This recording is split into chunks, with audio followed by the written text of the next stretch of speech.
부에 대해 긍정적인 생각을 하는데도 여전히 실패만 거듭한다면 대개 이 법칙을 사용하지 않아서다. 오늘 소개해드리는 책은 긍정적인 생각이 현실에 의해 조금씩 좌절감이 느껴질 때 읽어보시면 매우 좋고, 혹은 제 영상만 들으셔도 다시 확신이 생기고 리마인드 할 수 있는 매우 좋은 책이라고 자신있게 말씀드립니다. 저는 책을 보면서 보통 줄을 그면서 보는데요.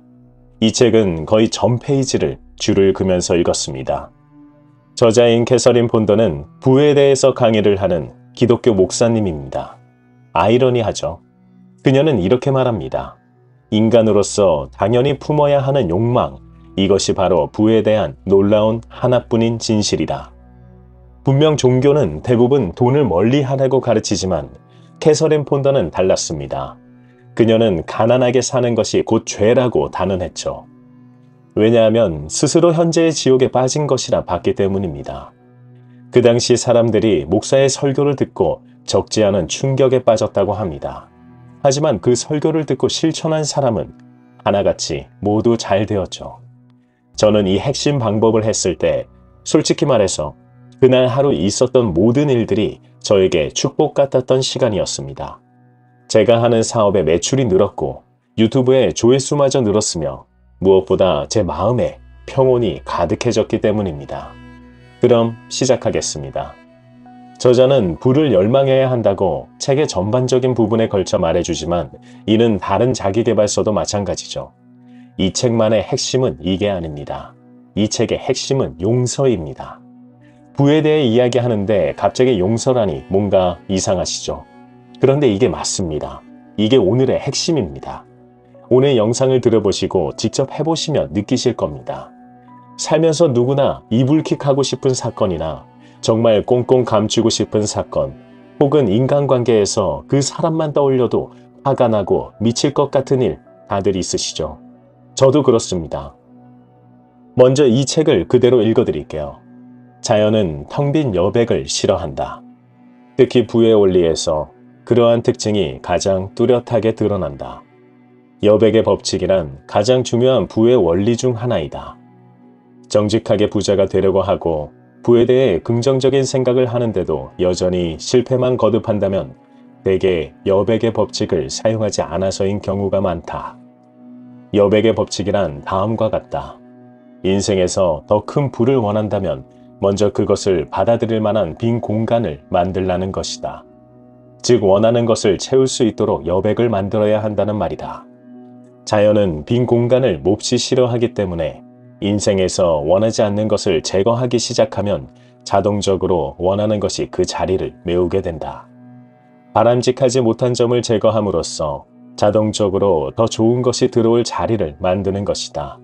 어떤 사업가가 중병이 들어 고열과 잦은 기침에 고통스러워했다.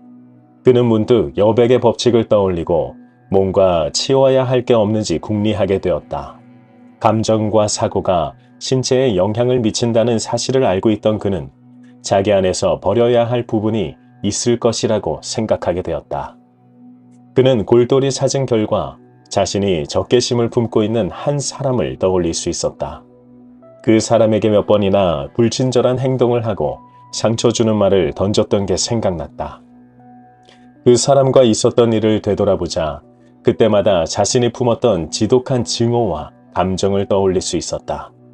그리고 냉정하게 짚어본 결과 미워한 상대방보다 미움을 품은 자신이 더 큰 상처와 병을 얻었음을 깨달았다. 결국 그는 이렇게 다짐한다. 나는 당신을 완전히 용서합니다. 우리 사이에 있었던 일은 영원히 잊어버립시다. 당신에게 상처 주기를 원치 않습니다. 피해를 주고 싶지도 않습니다.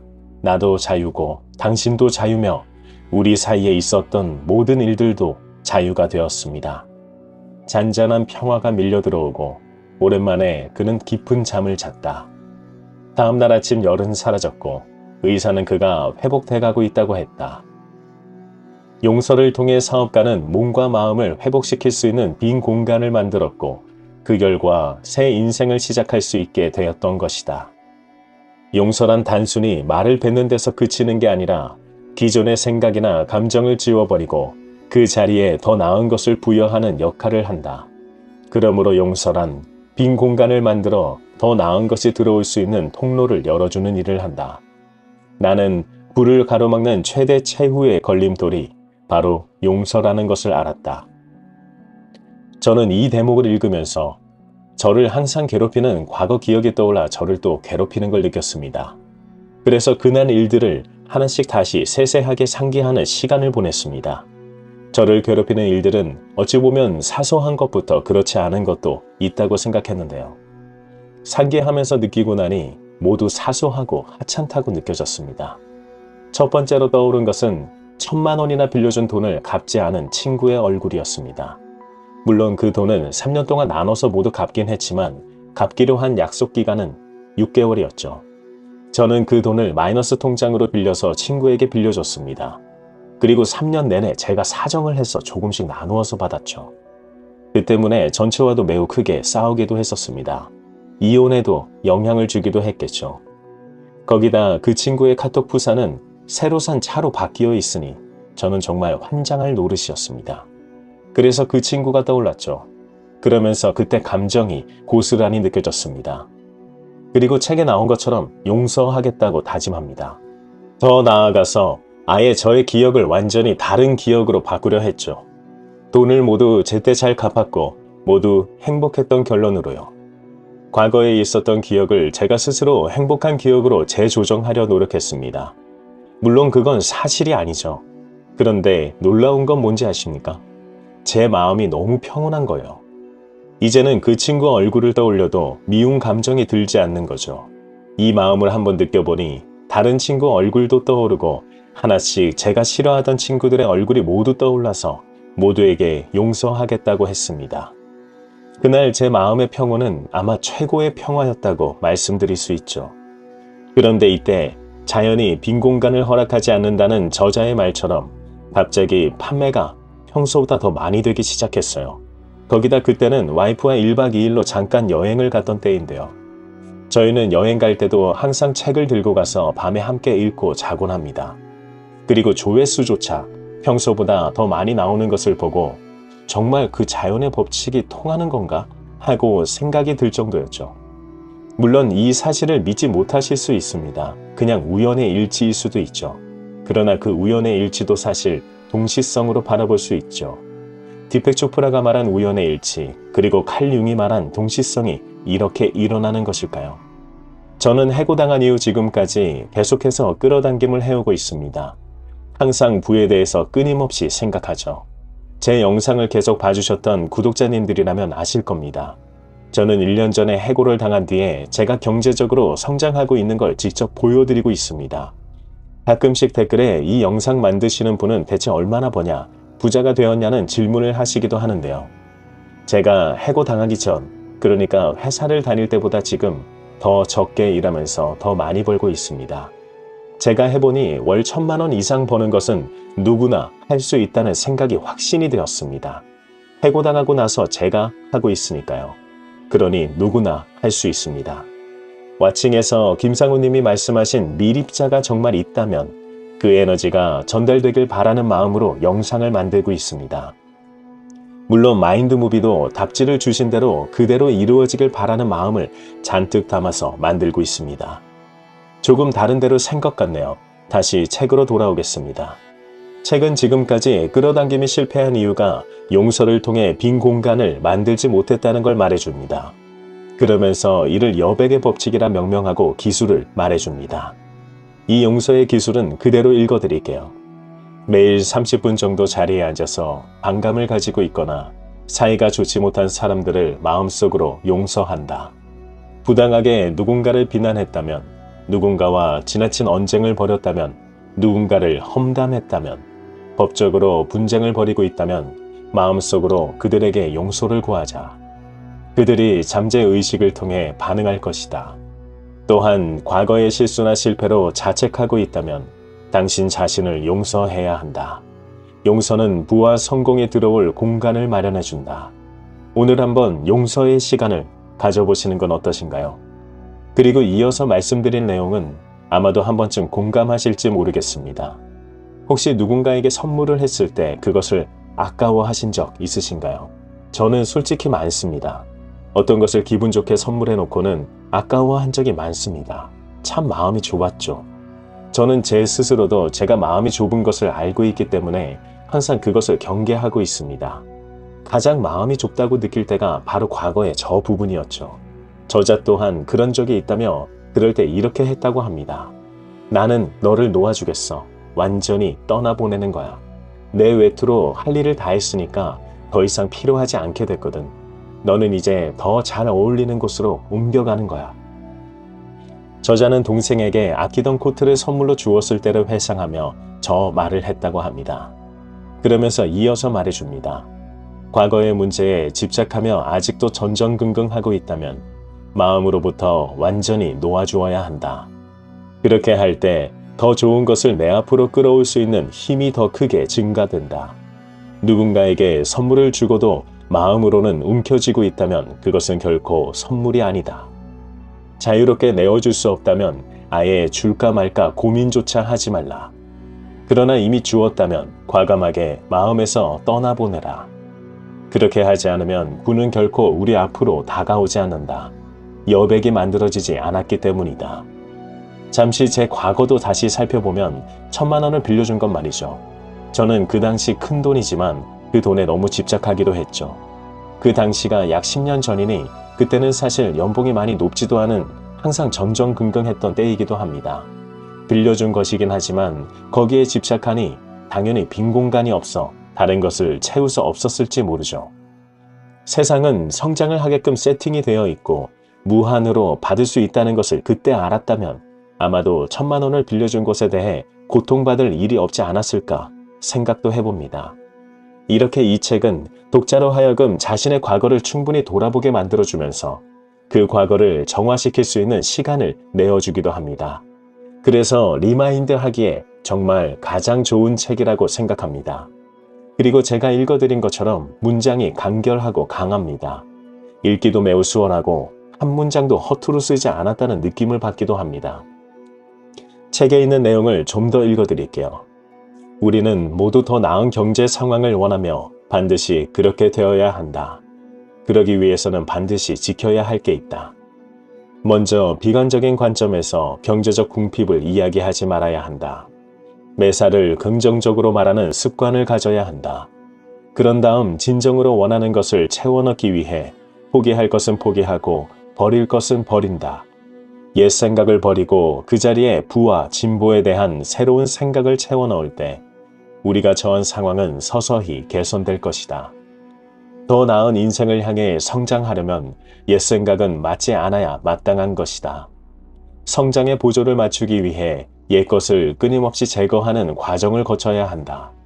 이처럼 여백의 원리와 그 효력이 분명한데도 왜 당신은 지금 당장 여백을 만들어 불을 맞아들이려 하지 않는가? 들어보시니 어떠세요? 제가 드린 말씀처럼 문장이 간결하면서 강합니다. 그래서 머리와 마음에 팍팍 꽂히는 느낌이 나죠. 제가 다시 말씀드리지만 만약 아직 뜻대로 되지 않았고 믿음이 약해진다면 꼭 이 책을 읽어보세요. 그리고 오늘 시간을 내어서 꼭 과거를 돌아보고 본인을 현재까지도 괴롭히는 사건들이 떠오른다면, 어떤 사람이 떠오른다면 모두 용서하기로 다짐해보면 빈 공간이 생길 겁니다. 그러면 거기에 자연의 법칙에 따라 여러분이 원하시는 것들이 차곡차곡 다시 쌓이기 시작할 겁니다. 과거의 일이 아니라 미래마저도 본인이 원하는 대로 할 수 있다고 합니다.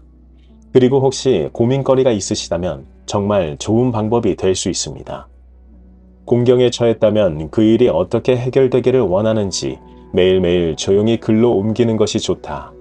어느 사업가가 경영난을 겪고 있었다. 처음에는 상황이 그리 급박하지 않아 스스로 마음가짐만 바꾸면 쉽게 해결할 수도 있었다. 그러나 불안한 마음에 자신의 고민거리를 주변의 친지들에게 여기저기 늘어놓고 다니기 시작했다. 그러는 과정에서 그는 점점 부풀려 말하게 되었고, 따라서 상황은 그의 마음속에서도 더욱 심각한 문제로 각인돼 버렸다. 그러니 현실에서 해결이 이루어질 리가 없었다. 그러던 그가 우선 고민거리를 타인에게 늘어놓거나 편지로 알리는 일부터 중단했다. 그리고 사태가 어떻게 해결되기를 원하는지 조용히 생각해보고 그 내용을 글로 옮기자 서서히 회복의 조짐이 보이기 시작한 것이었다. 이 사업가처럼 했을 때 소망하는 개선 방향을 자신의 마음에 새겨서 확신하게 되면 물론 잠재의식에 새겨진 소망이 타인에게 영향을 미쳐 협조와 도움을 얻을 수 있게 된다고 저자는 말해줍니다. 글로 본인의 문제거리를 써보고 그 해결 방안을 써보신 적이 있으신가요? 그리고 혹시 여러 사람에게 본인의 공경을 이야기하고 계시다면 저 사업가처럼 이야기를 멈추고 글로 적어보시는 건 어떠실까요? 말하는 것처럼 마음도 풀리면서 해결도 될 수 있으니 얼마나 좋겠습니까? 웃기는 일이라고 생각하실 수 있죠. 그럼 이건 어떨까요? 일본의 야구선수 오타니의 수첩 들어보신 적 있으세요? 오타니 쇼헤이는 현재 메이저리그 다저스에서 뛰고 있으며 선발 투수 겸 지명타자이고 아시아 출신 최초의 홈런왕, MLB 역사상 최초의 만장일치 MVP 2회 수상을 기록한 선수입니다. 지금도 뛰고 있는 선수죠. 그는 2010년 12월 고교 1학년 때 본인의 미래를 위한 8가지 세부 목표를 적어왔습니다. 그리고 그렇게 적은 대로 그는 그대로 현존하는 최고의 선수가 되었죠. 오늘 소개해드리는 책에도 비슷한 사례가 있습니다. 알고 지내는 한 청년은 대기업에 성공한 젊은 임원으로 활약하고 있다. 그는 10대 때부터 12년간의 계획을 글로 적었는데 놀라울 정도로 정확히 실현되었다고 털어놓았다. 아직 20대 후반이지만 그는 부자가 되었으며 앞으로 몇 년 안에 백만장자가 될 것이라는 예견까지 듣고 있다. 이처럼 미래의 일들을 글로 적는 것도 매우 효과적이지만 앞서 말했던 여백의 법칙도 여기에 적용될 수 있습니다. 과거의 사건들이 어떻게 되었으면 좋았을지 글로 적어보는 거죠. 저 같은 경우는 제때 각받고 모두 행복했다는 것으로 되겠죠. 물론 아픈 상처를 들쑤시는 행동처럼 보일 수 있습니다. 그러나 과거의 불쾌한 경험에 집착하기보다 그것을 다른 경험으로 풀어냄으로써 평온함이 느껴지는 느낌, 그건 소화불량이던 속이 한 번에 내려가는 느낌입니다. 미래도 과거도 모두 결국엔 용서를 하고 빈 공간을 만드는 것이 가장 핵심입니다. 과거를 용서하면 더 희망찬 미래가 여러분에게 찾아오게 될 겁니다. 제가 마인드무비를 만들면서 가끔씩 상담 아닌 상담을 하게 되기도 하는데요. 생각보다 많은 분들이 본인의 과거에 대해 상처가 많습니다. 저 또한 그렇죠. 말씀드린 것처럼 그 친구 말고도 많은 사람이 떠올랐습니다. 저와 절교한 친구, 그리고 공식적인 자리에선 아무렇지 않은 척하지만 개인적으로는 연락을 끊은 친구, 저를 해고했던 회사 대표, 저를 시기했던 직장 동료 등등 모두 떠올랐습니다. 오늘 이 영상으로 많은 분들이 과거의 자신을 용서하시고 자신에게 해를 입힌 사람들조차 용서하는 시간을 보내게 되어 더욱 좋은 미래를 만드실 수 있기를 간절히 바라는 마음으로 이 영상을 만들었습니다.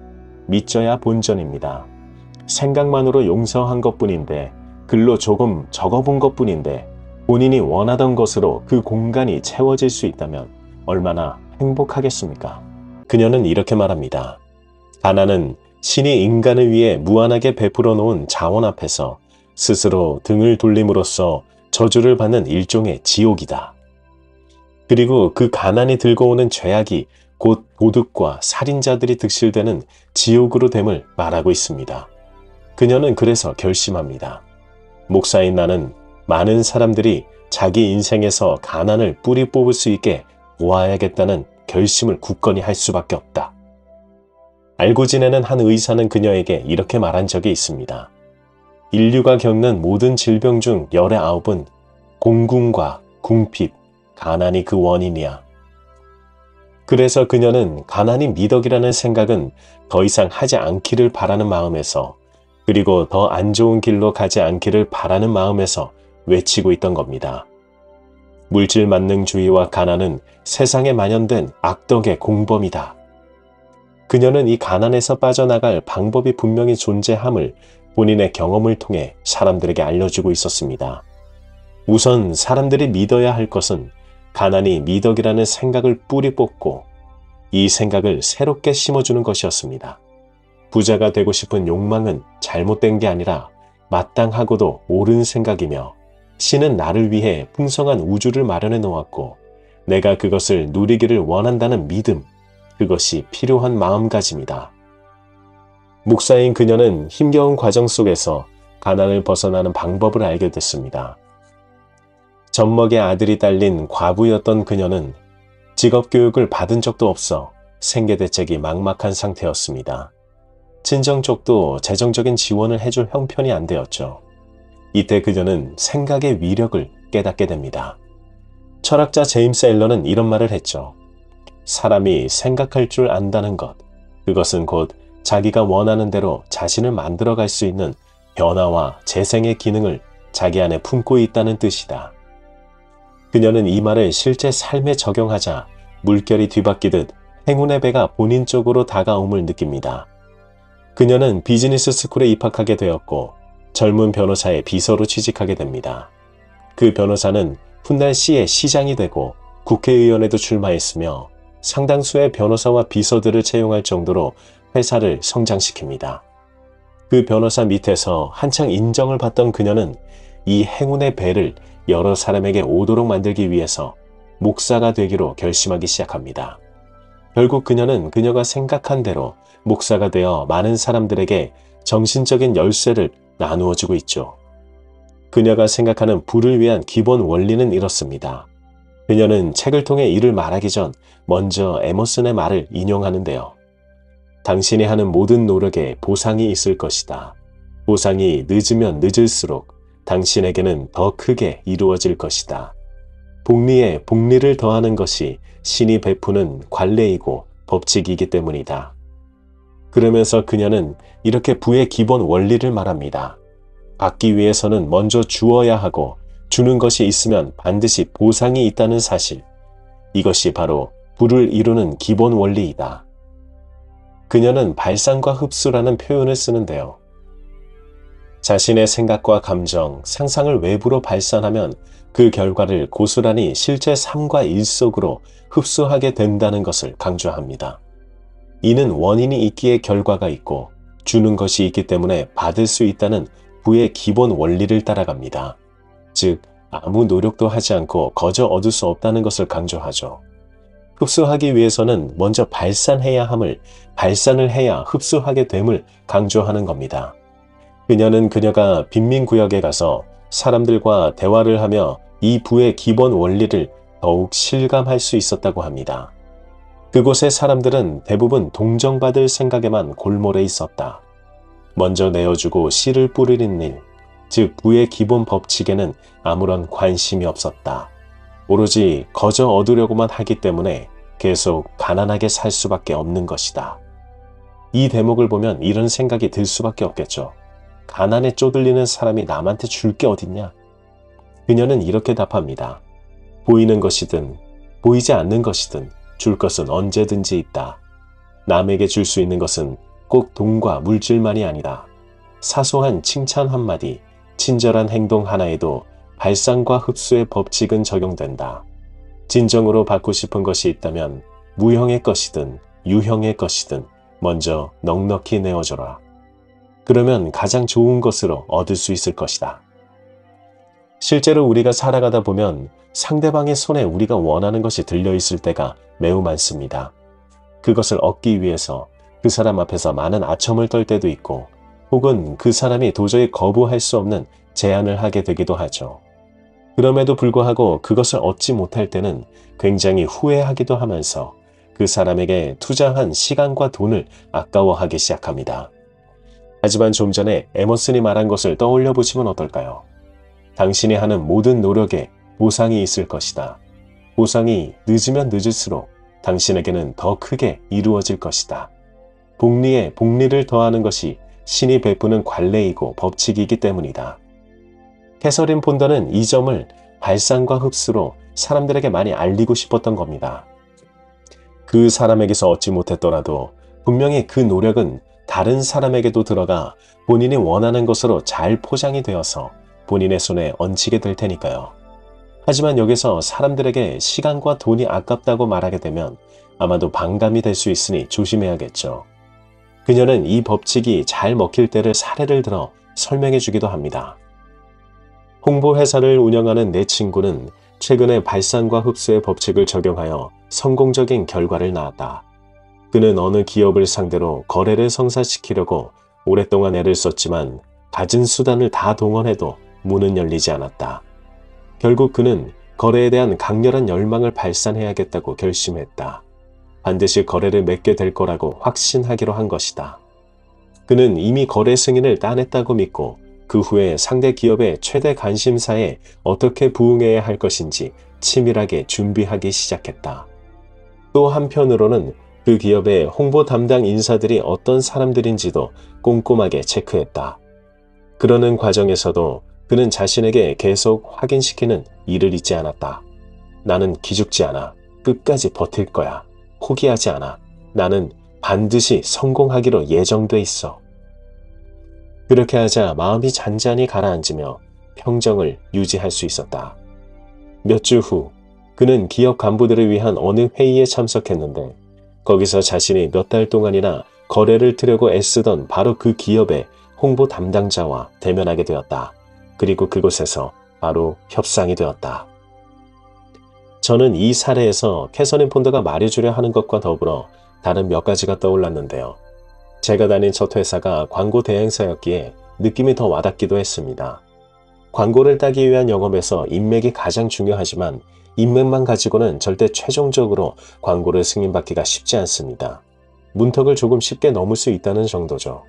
캐서린 폰더의 지인은 이미 거래가 됐다는 확신을 가지고 그 회사에 필요한 홍보들을 미리 준비하면서 그 회사에 대한 지식을 쌓아갔습니다.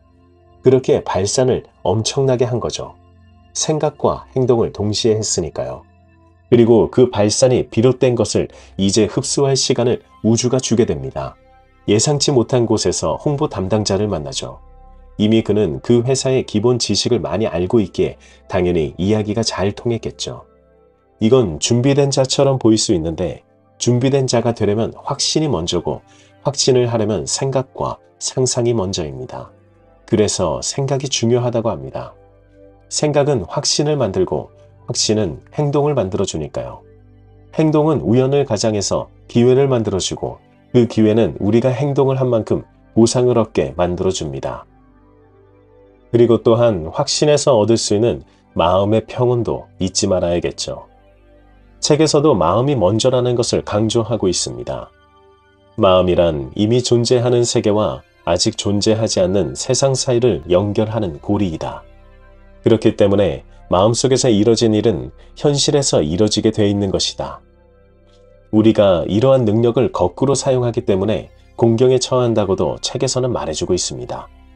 의도적으로 그리고 꾸준히 어떤 목표를 향해 생각과 감정, 기대를 집중시키면 그것이 곧 실제 경험을 만들어낸다.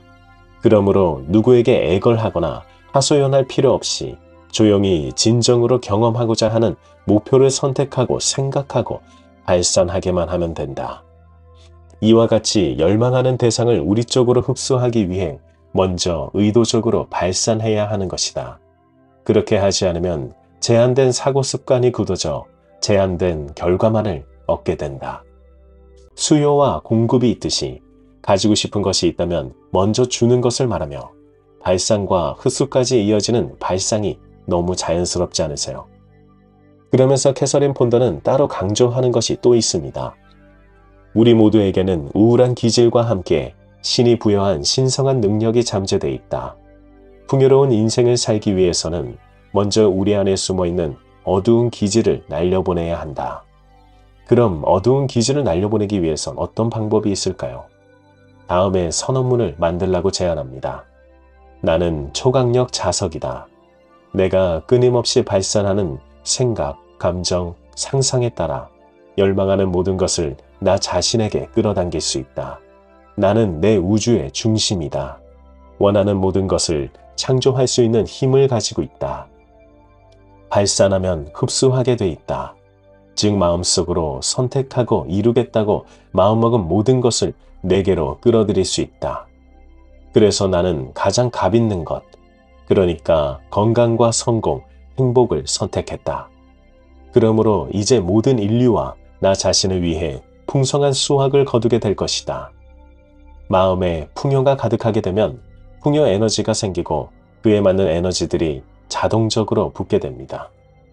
이렇게 선언문을 작성하고 낭독함으로써 우리 마음 안에 있는 부정적인 생각들과 어두운 기질들을 날려보낼 수 있다고 저자는 말하는 거죠.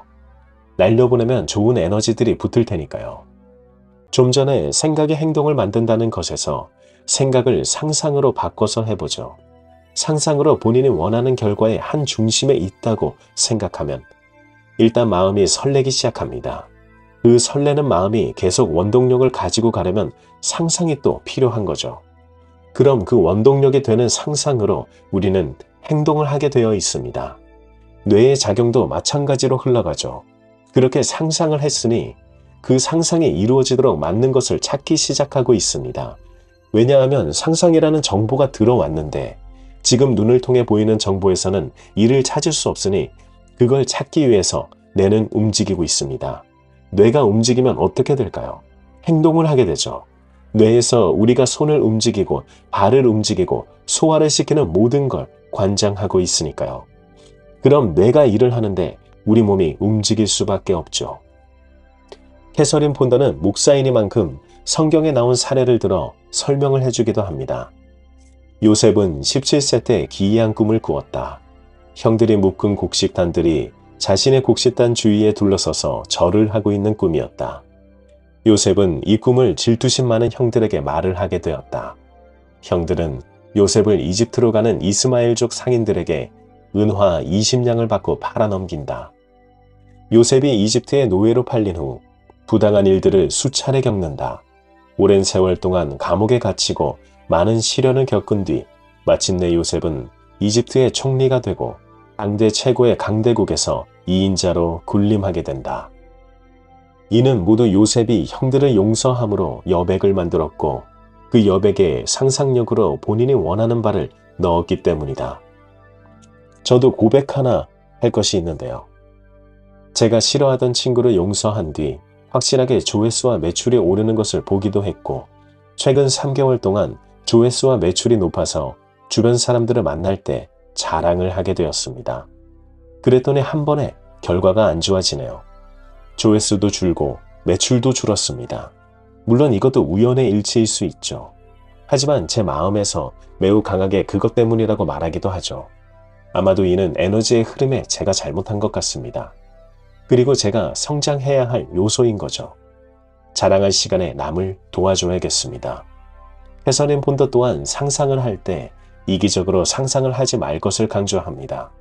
자랑을 하는 것은 결국 이기적으로 보일 여지가 충분히 있죠. 그녀는 이렇게 말합니다.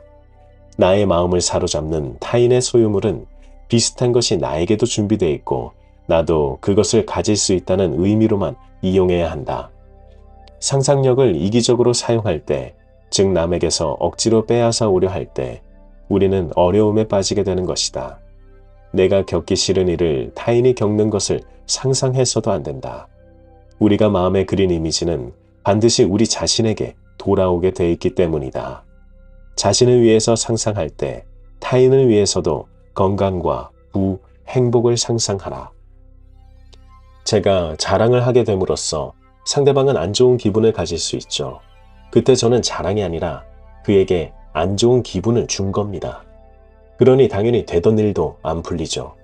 이번엔 이렇게 또 깨닫게 되었습니다. 저도 그랬고 아마 여러분도 그러셨을 겁니다. 이걸 살 형편이 안 돼. 이걸 사기엔 돈이 모자라. 하지만 그렇게 미뤘던 물건들 지금 손에 쥐고 계신가요? 아니면 여전히 돈이 부족하다는 이유로 뒤로 미루고 계신가요? 우리 한번 인생을 되짚어 봅시다. 돈이 중요한 게 아니라고 말하면서 돈을 벌기 위해 살고 있지 않나요? 이 모순이 우리의 생각과 현실 그리고 원하는 삶 사이의 간극을 만들어냅니다. 우리가 원하는 직업, 돈, 월 수입이 분명히 있는데도 불구하고 지금 내 현실이 내가 생각하는 것과 조금 혹은 많이 차이가 있다면 내가 왜 이렇게 되었을까? 오늘은 이 모순을 극복하기 위해 돈을 대하는 태도를 바꾸고 돈이 없을 때조차 돈을 만들어내는 놀라운 방법이 담긴 책을 소개합니다. 오늘 소개해드리는 책은 자수성가한 교회의 목사이자 수많은 사람들에게 경제적 자유를 이루도록 도와준 사람인 캐서린 폰더의 금가루 수업입니다. 캐서린 폰더 역시 처음에는 돈에 대해 부정적인 생각을 가지고 있었습니다. 어린 아들을 홀로 키우며 전문 기술도 소득도 없던 그녀는 절망적인 상황에 처해 있었죠. 하지만 돈에 대한 태도를 긍정적으로 바꾼 순간 돈이 착 달라붙는 것처럼 그녀의 삶에 들어오기 시작했습니다.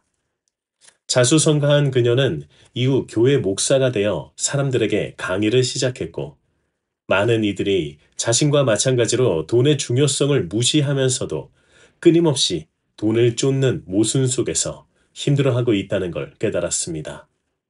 이 모순을 없애야겠다고 결심한 그녀는 교회 목사임에도 불구하고 돈에 대한 강의를 시작했습니다. 그녀의 강연은 수많은 사람들이 경제적 자유를 이루는데 큰 도움을 주었고, 그녀는 돈에 대해 이렇게 설명했습니다. 돈은 자신의 창조자인 우주의 지능으로 가득 차 있다. 돈은 돈에 대한 당신의 태도에 반응한다. 감사하는 것은 무엇이든 끌어당기고 경멸하는 것은 무엇이든 밀어낸다. 이것이 마음의 작동 원리이기 때문에 돈도 이 원리에 따라 반응한다. 돈에 대해 호의적으로 생각하면 당신 안에서 돈이 번성하고 증가하지만 자신의 돈이든 타인의 돈이든 돈을 비판하고 비난하면 돈은 당신에게서 소멸하고 튕겨져 나간다. 이쯤에서 이 법칙이 기분과 관련하여 어떻게 작용하는지 눈치챘을 것이다. 당신의 생각이 당신의 세상을 만들기 때문에 돈을 끌어올려면 돈을 감사하게 생각해야 한다. 나는 수백 명의 사람들과 재정 문제를 나누면서 삶의 요구를 충족시킬 만큼 돈이 충분하지 않은 사람의 경우 재정 문제에 직면했을 때 돈을 비웃고 비난했다는 사실을 알게 됐다. 아마 자기 계발서를 읽어보신 분이라면 김승호 회장의 돈의 속성을 떠올리실 수도 있을 겁니다. 김승호 회장은 돈의 속성을 이렇게 정의하였습니다. 돈은 중력과 같다. 돈은 인격체이다. 일정하게 들어오는 돈의 힘, 고생해서 번 돈의 힘, 남의 돈도 소중히 해야 한다.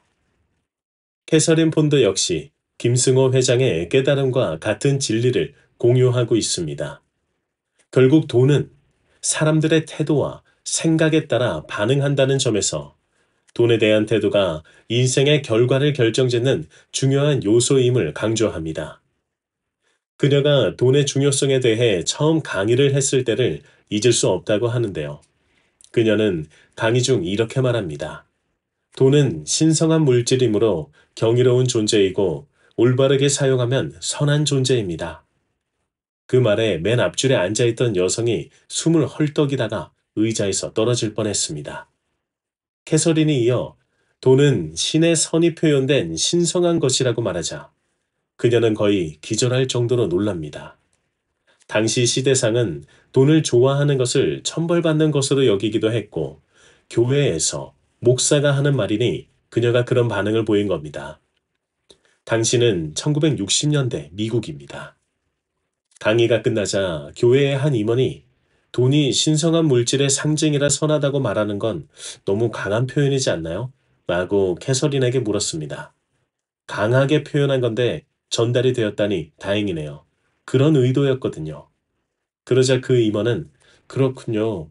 하지만 앞줄에 있던 여성분은 충격이 커서 다시 오지 않을 수도 있겠네요. 라고 말했습니다.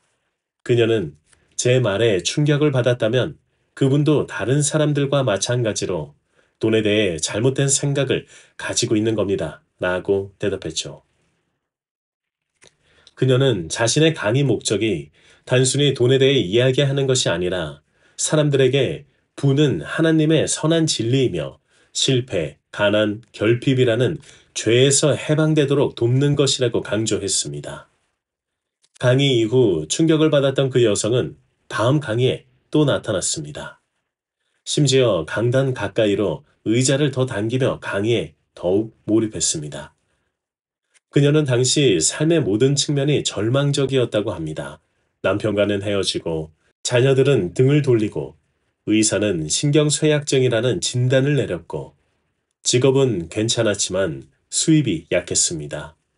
동료들과도 잘 어울리지 못했고 이전 직장과는 소송에도 휘말려 있었다고 합니다. 하지만 캐서린의 강의를 통해 돈에 대한 자신의 태도를 바꾸기로 결심했습니다. 돈은 중요하지 않다고 여기던 마음을 돈에 감사하는 마음으로 전환한 뒤 그녀의 삶은 놀랍게도 빠르게 변하기 시작했습니다. 남편과 재회했고 아이들과의 관계도 좋아졌습니다. 신경쇠약 증세도 없어지고 전 직장과 관련된 소송은 원만하게 해결되었습니다. 일에서도 즐거움과 만족을 느끼기 시작했습니다.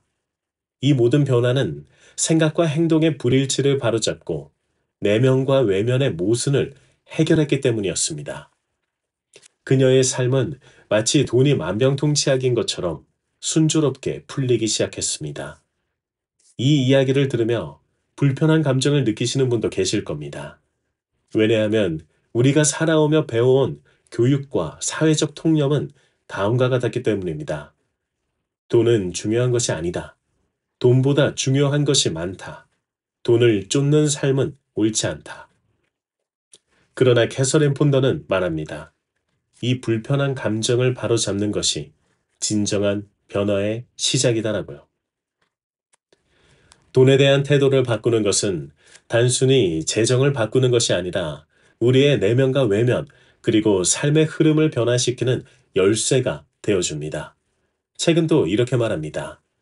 사람들은 돈을 버는 능력에 민감하게 반응한다. 돈에 대한 태도가 긍정적이고 우호적일수록 돈을 버는 능력은 좋아진다. 영화 제작자 마이크 토드는 이렇게 말했다. 파산한 적은 있지만 가난했던 적은 없다. 가난하다는 건 마음의 상태일 뿐이다. 가난은 일시적인 상황에 불과하다. 한편 책에서는 삶의 모든 측면이 완전히 무너져 내렸던 한 남성의 이야기를 해줍니다. 그는 건강이 나빴고 실직 상태였으며 극도로 외롭고 불행했다고 합니다. 그는 그녀와의 상담에서 자신이 얼마나 어렵게 살아왔는지, 그 과정에서 얼마나 많은 사람과 상황, 사건들 때문에 힘든지 털어놓았습니다. 그녀는 그에게 지금 삶에서 탈출하고 싶다면 돈에 대한 부정적 인식을 바꿔보길 권합니다. 그 남자는 그녀를 이상하게 쳐다보았습니다. 앞서 말한 여자도 그렇고 이 남자도 그렇고 왜 돈에 감사하라는 말에 반응이 이랬을까요? 지금까지 교육에서 돈은 중요한 것이 아니다. 돈보다 중요한 것이 많다. 돈을 쫓는 삶을 살면 안 된다. 이런 교육을 받아왔기 때문이죠. 우리도 마찬가지일 겁니다. 그러니 자기 계발서를 읽고 그대로 실천해보려 해도 교육을 받아왔던 그것이 마음에 착 붙어서 거머리처럼 잘 떼어지지 않는 거죠. 그래서 불편함을 느낍니다. 결국 그 남자는 어떻게 되었을까요? 몇 달 후 다시 찾아온 그를 그녀는 알아볼 수 없을 정도로 외모가 너무 바뀌었다고 합니다. 물론 좋은 쪽으로요. 매일 불을 끌어당기는 생각을 하자 건강이 완전히 회복되었고 새로운 분야에 일을 할 기회도 찾아왔습니다. 하숙집에서 건강이 좋지 않고 경제적으로 궁핍했던 여성에게도 본인이 한 생각을 알려줬다고 합니다. 그녀 역시 완전히 인생이 바뀝니다. 두 사람 모두 비하하는 말보다는 감사하는 말을 하기 시작했고 시간이 지나자 둘은 결혼을 했죠. 그 남성은 자신의 평생 돈과 부자들을 비웃으며 살아왔다는 것을 인정했습니다. 그런 돈의 가치를 얕잡아 보는 행위가 결과적으로 자신의 인생의 파멸을 초래했다는 사실을 알게 되었던 거죠. 돈은 결국 본인을 좋아하는 사람에게만 가는 겁니다. 하지만 주위에서 돈돈거리는 사람을 보면 당연히 눈살이 찌푸려지기 마련입니다. 교육받아온 것 때문에 불편함도 있겠지만 그런 사람은 사실 꼴보기 싫은 건 사실이죠. 책에서도 이렇게 말합니다. 본인이 경험하고 싶은 것이 아닌 이상 타인의 재정 문제에 대해 생각하거나 말하지 않는 것이 불을 끌어당기는 생각의 황금률이다. 즉 본인이 부자여도 그런 말을 하고 다님으로써 돈이 싫어하는 행동을 하고 있다는 거죠. 그럼 돈은 떠나가게 됩니다. 자신의 돈이 아니어도 타인의 돈을 비하하는 것이니까요. 반면에 타인의 돈을 비하하는 게 아닌 타인의 돈을 부러워하면 어떻게 될까요? 그 마음은 모든 사람을 위한 공급이 부족하다는 생각을 갖고 있다는 뜻이 됩니다. 그렇다면 돈은 떠나가죠. 돈을 작게 비하한 것과 같은 결과입니다. 책을 그대로 읽어드릴게요. 돈은 신성한 지능으로 가득 차 있어 당신의 말이나 생각에 귀를 기울이고 반응한다. 돈에 대해 긍정적이고 감사하는 태도를 가지면 돈의 노예가 되지 않고 돈을 부릴 수 있다. 당신은 이 우주에 존재하는 모든 형태의 물질을 통달하고 지배하도록 창조되었기 때문에 돈의 노예가 되는 게 아니라 돈을 지배해야 한다. 의도적으로 돈을 감사하게 여기는 습관을 기르고 돈에 감사하며 변명하지 말라. 돈에 대한 속성들이 보이기 시작합니다. 결국 돈은 같은 속성을 누구에게나 하고 있습니다. 누구에겐 다르고 누구에겐 더 가는 존재가 아닌 똑같이 평등하게 돈을 어떻게 다루는가에 따라서 반응한다는 것을 알려주죠. 1800년대 후반 영적 의식 분야에 가장 활발했던 찰스 필모어는 돈에 대해 이렇게 말했습니다. 돈은 마음을 통해 모든 물질 및 돈의 원천과 연결되어 있으므로 다룰 때 생각을 조심해야 한다. 눈에 보이는 당신의 돈이 눈에 보이지 않는 돈의 근원에 직접적으로 연결되어 있어 당신의 생각에 따라 당신에게 돈을 줄 수도 주지 않을 수도 있다고 생각하면 모든 부의 열쇠와 모든 결핍의 이유를 알 수 있다. 즉 200년 전에도 돈에 대한 마음을 어떻게 먹느냐에 따라 부자가 되느냐 결핍이 되느냐를 알고 있었던 겁니다. 책에서는 돈에 대한 태도를 계속해서 알려주고 있습니다. 이제 나오는 내용은 우리가 일상을 살면서 정말 많이 하는 돈에 대한 말을 이렇게 바꿔봄으로써 돈이 떠나가지 않게 막아줄 수 있는 방법을 말해주고 있습니다. 명품을 사고 싶은데 나는 이걸 살 형편이 안 돼. 라거나 핑계를 대면 돈은 떠나갑니다. 왜냐하면 가난과 한계를 돈에게 말해버렸기 때문입니다.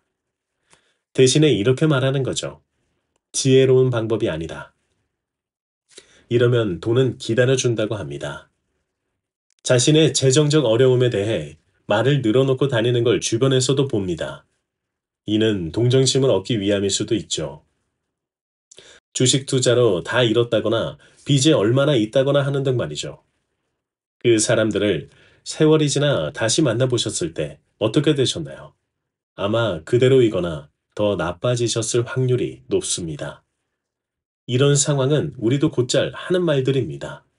이럴 때는 재정적 상황에 대해 사람들에게 말을 하지 않는 것이 더 현명한 방법이라고 책은 말해줍니다. 재정적 상황이 나쁨을 돈이 듣게 되면 여기는 있을 곳이 아니라고 떠나가게 만들기 때문이죠. 재정적 시기가 어려울 때는 이 또한 지나가리라라고 솔로몬의 명언을 말하는 것이 돈이 기다려줄 거라고 책은 강조하고 있습니다. 돈에 대한 태도 외에 돈을 얻는 방법도 책은 말해주고 있습니다. 과거 신비주의 종교의 비밀스러운 가르침 중 하나는 돈을 제조하는 방법이 있었습니다. 이 비밀을 배울 수 있는 특권을 가진 사람들은 자신이 원하는 금액, 돈의 액면가, 돈의 모양을 구체적으로 머릿속에 그리라는 가르침을 받았습니다. 또한 이들은 우주의 풍부한 물질에게 상상한 것을 달라고 명령하는 법을 배웠습니다. 이걸 주십시오 라고 확언하고 원하는 것이 나타날 때까지 매일매일 반복하라는 가르침이었습니다. 지금의 긍정 확언과 같죠. 이 확언이 왜 그들에게는 특권을 가져야만 들을 수 있는 이야기였는지 한번 생각해 보시면 어떨까요? 그것이 정말 시크릿이었고 그것이 정말 통했기 때문이죠. 책은 이렇게 말해줍니다. 마음은 전능하며 당신 역시 이 방법으로 돈, 금융자산, 풍부한 공급을 요구할 권리와 특권을 가지고 있다. 성공한 많은 사람들이 의식적 또는 무의식적으로 이 방법을 사용했다. 원하는 만큼의 돈에 대한 정신적 그림으로 마음을 채우는 효과적인 확언은 다음과 같다. 모든 재정적 문은 열려 있고 모든 재정적 통로는 무상이며 구체적인 금액이 이제 내게 옵니다. 구체적인 금액을 시각화하여 이에 대한 권리를 주장하고 이에 대해 기도하면서 자기 자신과 소유에 대해 명확하게 확언하는 것도 좋습니다. 많은 돈, 풍성하고 즐거운 뜻밖의 재정적 이득, 풍성하면서도 적절한 선물이 당신을 위해 나타나고 있음을 선언하는 것을 두려워하지 말라. 돈이 당신에게 모호하게 반응하기를 원하지 않는다면 당신 역시 돈에 대해서 모호하게 말하지 말라. 명확한 용어로 생각하면 명확한 결과를 얻을 수 있는 길이 열린다. 먹고 살 만큼이라고 말해서 수입을 제한하지 말라. 이것은 가난한 사람들이 하는 기도이다. 이 책은 돈에 대해서 깨달은 바를 설명해주고 이에 대해 사람들이 긍정적으로 변한 사례들과 함께 돈에 대한 태도를 명확하게 하는 것을 알려줍니다. 그리고 불분명한 태도를 버림을 알려주고 있습니다. 지금 우리가 사는 풍요로운 시대에는 그 어느 때보다 더 많은 돈을 가지고 있는 것이 좋죠. 따라서 돈은 좋은 것이란 마음가짐을 갖는 게 중요합니다. 돈은 단순히 물질이 아니라 우리의 생각과 태도를 반영하는 거울과 같습니다. 돈을 좋아하면 돈도 좋아하고 돈을 싫어하면 돈은 떠납니다. 긍정적인 태도와 감사의 마음을 가진다면 돈은 자연스럽게 우리의 삶에 착 달라붙기 시작할 겁니다.